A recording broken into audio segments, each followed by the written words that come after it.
The Smithsonian Institution National Museum of African American History and Culture pays tribute to General Colin Powell, founding donor and founding council member of the museum. To show our gratitude for General Powell's unwavering support of the museum, we ask you to observe a moment of silence in his memory.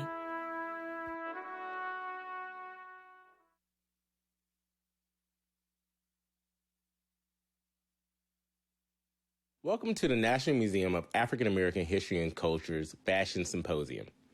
Before we begin, please note that there is an option to enable closed captioning below the webcast viewer window.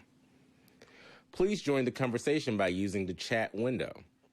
If you are having any technical difficulties, please use the tech support chat at the bottom right of your webpage. Now, please welcome our Mistress of Ceremonies, Cassandra Diggs. Greetings and welcome to the Fashion Culture Futures African American Ingenuity, Activism, and Storytelling Symposium, brought to you today by the National Museum of African American History and Culture and Cooper Hewitt. I am Cassandra Diggs, President of the Council of Fashion Designers of America, and today's Mistress of Ceremonies. The CFDA is a trade association with several hundred of America's foremost designers. We exist to support the expansion and global recognition of American fashion designers worldwide. Thus, I am delighted to share in today's seminar that spotlights the ingenuity, activism, and storytelling of African Americans through fashion. Both the work of the CFDA and the National Museum of African American History and Culture aim to provide awareness and acknowledgement of the pivotal role African Americans play in the American culture. Today's series of panels that each include a Q&A will have insights from an array of experts and thought leaders. But before we enjoy the panelists, please allow me to introduce messages from the 14th Secretary of the Smithsonian Institution, Lani G. Bunch III, the Andrew W. Mellon Director of the National Museum of African American History and Culture, Kevin Young, Editor-in-Chief of The Cut, Lindsay Peeples Wagner, and the National Museum of African American History and Culture, Senior Curator of Culture, Elaine Nichols. Hello, I'm Lani Bunch, Secretary of the Smithsonian Institution. Welcome to today's Fashion, Culture, and Future Symposia, hosted by Cooper Hewitt Smithsonian Design Museum and the National Museum of African American History and Culture.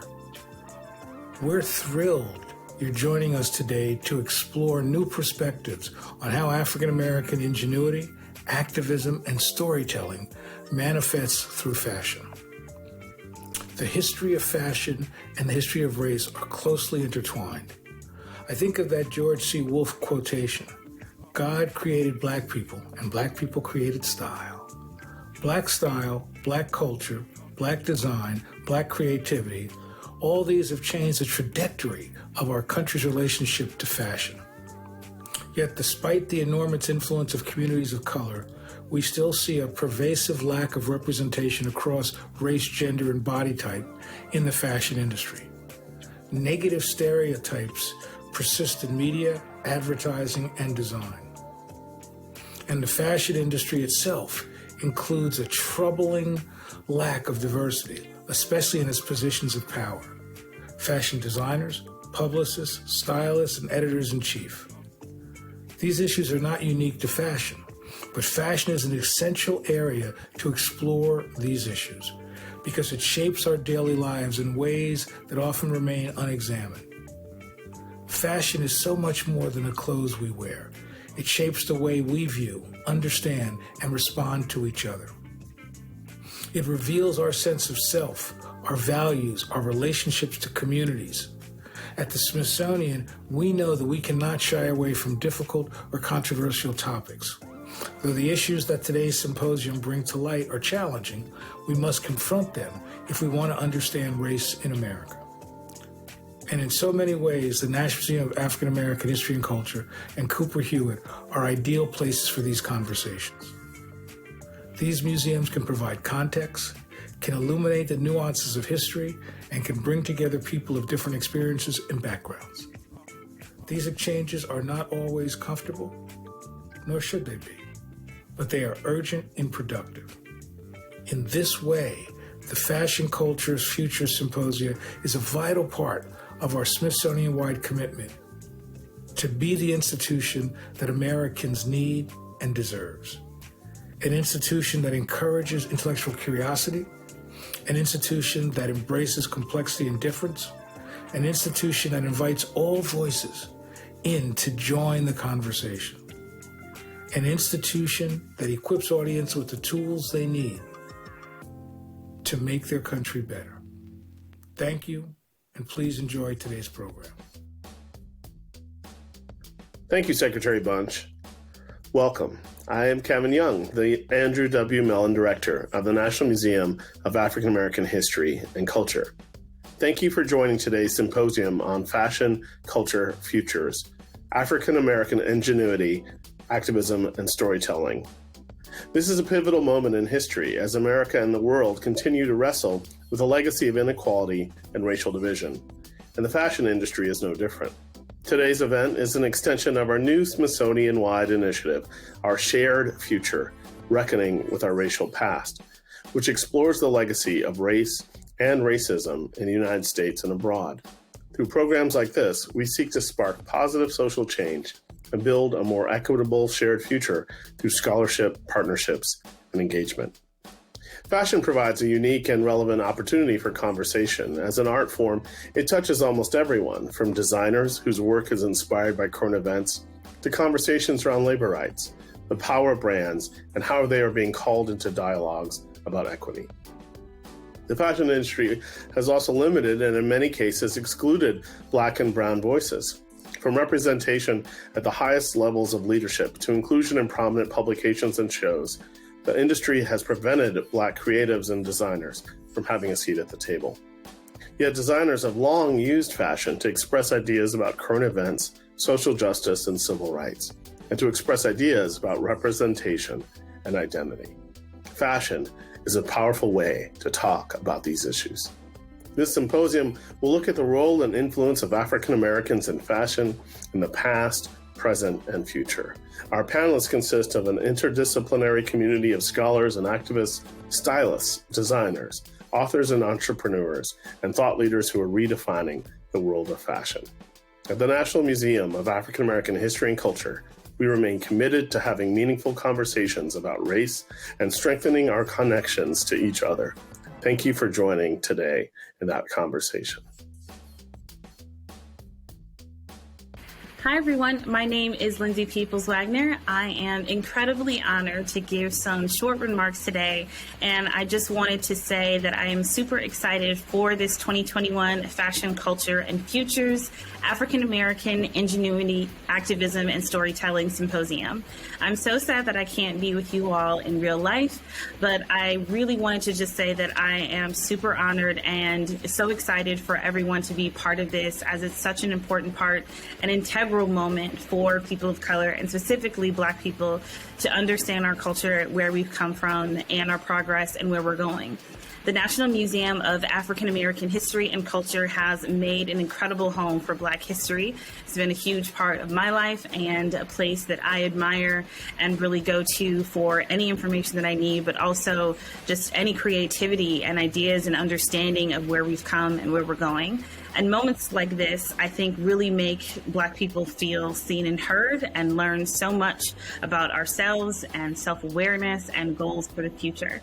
I'm very honored to be part of this programming today, and on my journey from working in magazines, coming from Wisconsin, moving to New York, and now a two-time editor-in-chief. I was previously editor-in-chief at Teen Vogue and currently editor-in-chief at The Cut in New York Magazine. So much of my story and so much of what I do is about inclusivity and diversity and making sure that Black people are part of the cultural conversation, not only just, being part of that conversation, but leading that conversation. And I really believe that events like this, make that possible. And so I hope you enjoy today, and thank you all so much. Dr. Carolyn Mazelumi, noted quilter and quilt scholar, says, "Art has the capacity to touch the spirit, engage, educate, and heal in ways that words alone cannot. And I would add that fashion is one of the most powerful and popular art forms in global culture. This symposium is a place where we'll talk about that art form and its relationship to African Americans, LGBTQA plus communities, and others who have been underrepresented within the fashion industry. And while they have faced deficits, those same communities have found creative ways to challenge the isms of exclusions. My hopes for this conference have been and will continue to be that we focus on institutional change. There must be more than change that benefits only a few people and change that is temporary because the world is calling for social justice and equity in these times. This is a chance to elevate the conversation about structural components of American and global history and culture that consistently eliminate opportunities for some people. The fashion industry has been an institution based on exclusivity, and the time has come for change. In a more specific way, this symposium is a place where I can give voice and vision to the work of the National Museum of African American History and Culture to collect, preserve, and present the stories of African Americans through dress and fashion. There are some myths that suggest that this museum has been negligent and has not collected the creation of Black designers, and we will address that matter. So come, join me on a short journey to explore the contributions of this museum to make a difference in the world of dress and fashion. I intentionally said dress and fashion, as fashion is a subset of dress and is just one part of what defines a culture. Every cultural group has a different style of dress that portrays their customs, values, beliefs, and societal practices. Dress is an extension of the self and is more than the clothes that people wear. It's a presentation of self and a cultural marker that establishes and communicates one's identity to others. It is all the ways in which people treat the body's surface and appearance.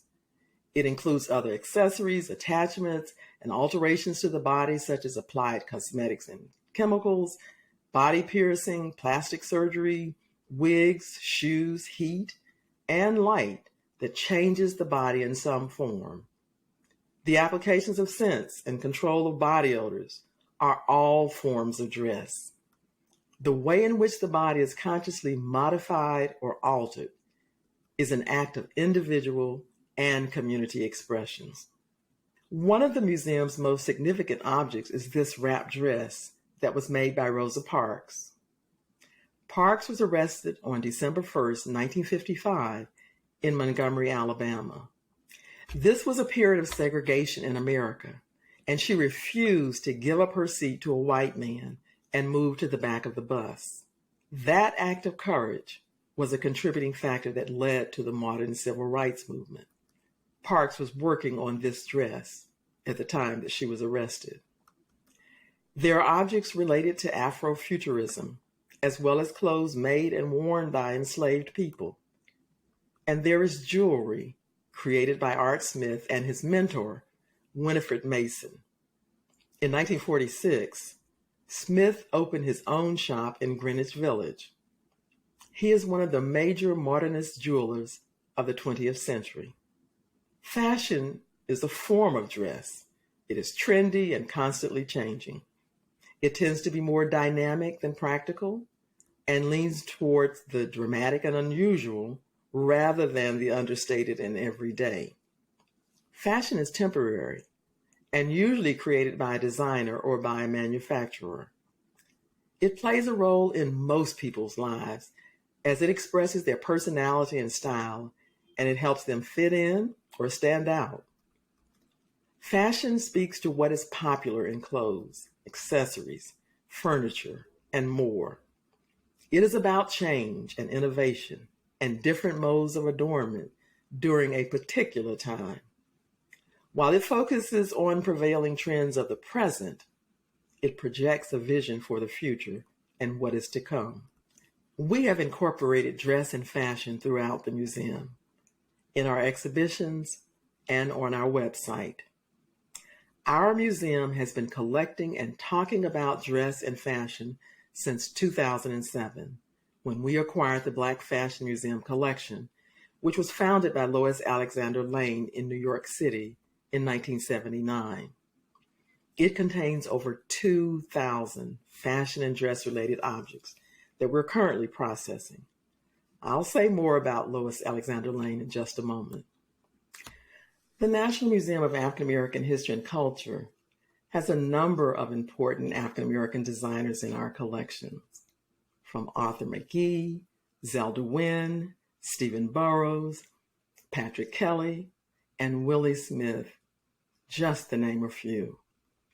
But I would like to stop and say a little bit about Willie Smith.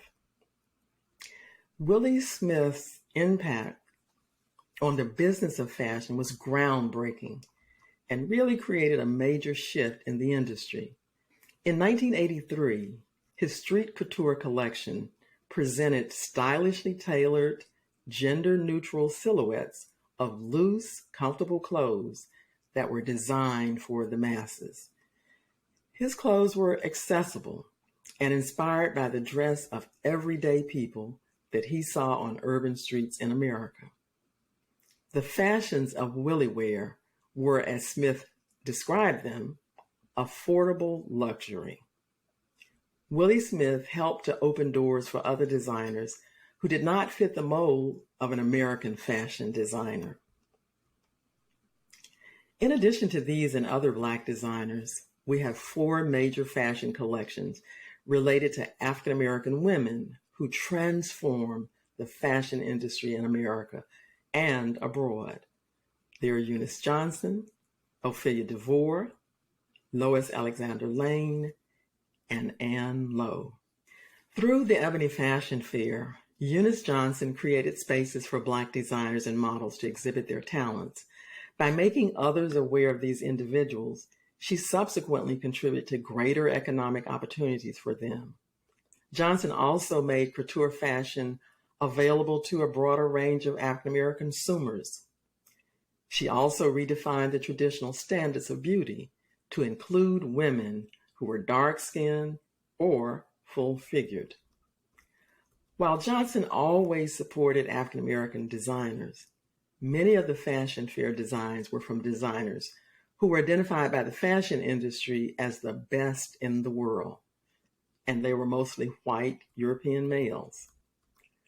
Johnson's efforts to contest discrimination was fought on a national and international stage. Fortunately, she had the economic resources to create an impact that placed her at the table as a prime negotiator. And she helped to acknowledge the work and worth of Black designers throughout the diaspora. In addition, Mrs. Johnson demonstrated that African Americans, primarily women, understood the sophisticated world of high fashion, and they had the buying power to access global couture. In the beginning of the fashion fair shows, couture designers and brokers would not sell their designs to her because they believed that the association would produce adverse publicity for them. She secured their fashion designs in a circuitous route and then documented that the exhibition of their works in the Ebony Fashion Fair created positive publicity for them rather than the negative press that they anticipated. As a buyer, Johnson subsequently spent between $1 and $1.5 million each year on the fashion fair collections. Eventually, the world's top designers recognized her as a major contender, and they realized the significance of Black buying power. In 2015, the museum acquired more than 45 Ebony Fashion Fair garments from the Leslie Hyman auction in Chicago. In keeping with Mrs. Johnson's focus on exposing her audience to couture designers, there was a mix of Afro-diasporic, European, African American, and American designers, with 10 of those designers being Black: Stephen Burrows, Eric Gaskins, C.D. Green, Patrick Kelly, Byron Lars, B. Michael, Tracy Reese, Fabrice, Bruce Oldfield, and Kate Mack. Others included Pierre Cardin, Christian Dior, Anne Klein, Dolce & Gabbana, Halston, Yves Saint Laurent, Mary McFadden, and Issey Miyake. Ophelia Devore was a very striking beauty who began her career as a model. It was unplanned and brief. The Edgefield, South Carolina native relocated to New York to further her education. Friends suggested that she try modeling as she enrolled in a modeling school where she took classes on modeling as well as charm. As one of the first recognized African-American models, she would go on to become a successful businesswoman when she established a school to provide women and men of color with the skills to enter the field of modeling. She wanted to make sure that when modeling opportunities became available to people of color, that there were models who were prepared to step into those roles. Both Devore and Eunice Johnson founded cosmetic companies to provide models with appropriately colored cosmetics. It was difficult for people of color to find cosmetics that matched their many different skin tones. In 1946, she and 4 friends, Marie Mayo, Albert Murphy, Rupert Callender, and Charles Mayo, established the Grace Del Marco Modeling Agency. The company name was an acronym for their individual names, as well as the virtues that they wanted to be associated with African American style: grace and elegance. 2 years later, she founded the Ophelia Devore School of Modeling, which lasted for more than 60 years. By 1959, she expanded her influence to Europe. 2 of her models, Cecilia Cooper in 1959 and LaJune Hunley in 1960, won the Miss Festival Beauty Contest at the International Cannes Film Festival. It was a first for any American. Other graduates of the Devore Modeling School included Diana Carroll, Richard Roundtree, Cicely Tyson, and Helen Williams.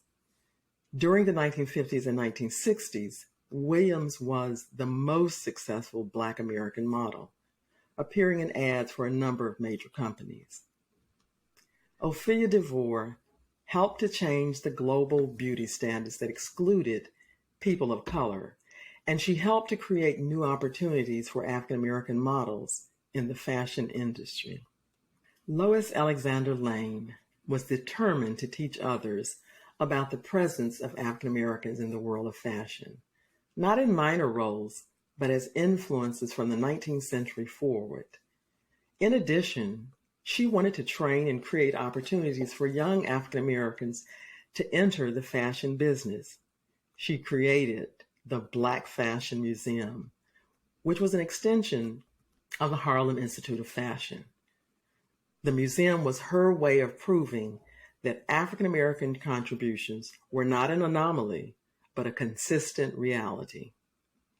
A native of Little Rock, Arkansas, Lois Alexander Lane was a Renaissance woman with broad intellectual interests, and she excelled in many different areas.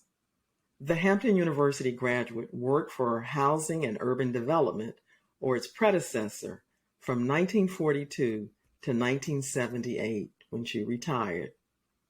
She was a fashion designer, a photographer, the owner of 2 boutiques, the founder, administrator, and instructor of a fashion school, and several national organizations. She was an events planner, fashion stylist, artisan of style, an innovator, wife, mother, and community leader. She was a confident and astute businesswoman who knew how to motivate others. Lois Lane dedicated her life to educating people about the contributions of Blacks in fashion and encouraging young African Americans to dream about and to realize their visions of becoming designers. In 2007, she and her daughter, Joyce Bailey, donated the Black Fashion Museum to the National Museum of African American History and Culture to preserve her work in developing this unique museum. Lois Alexander Lane left an important legacy that is a cultural and historical resource. It is the personification of her vision to inform people about the accomplishments of African American designers, dressmakers, milliners, and models. And one designer who was part of the Black Fashion Museum was Anne Lowe.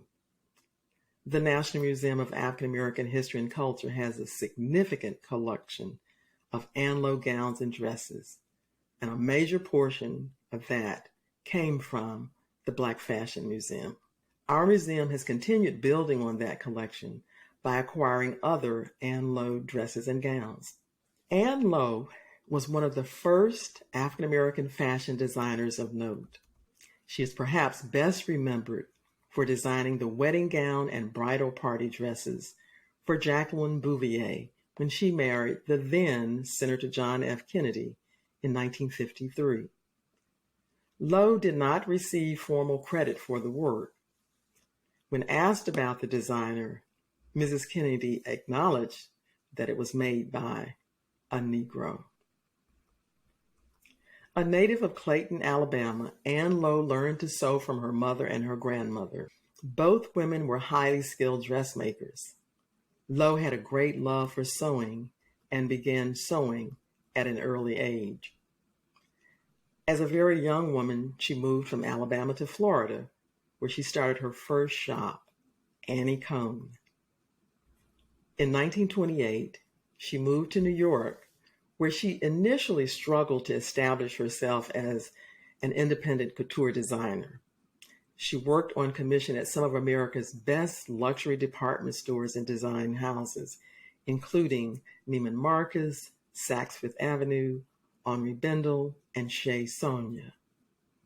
She designed clothes for America's most affluent families, the Rothschilds, the Rockefellers, the Auchincloss, the DuPonts, and the Vanderbilts.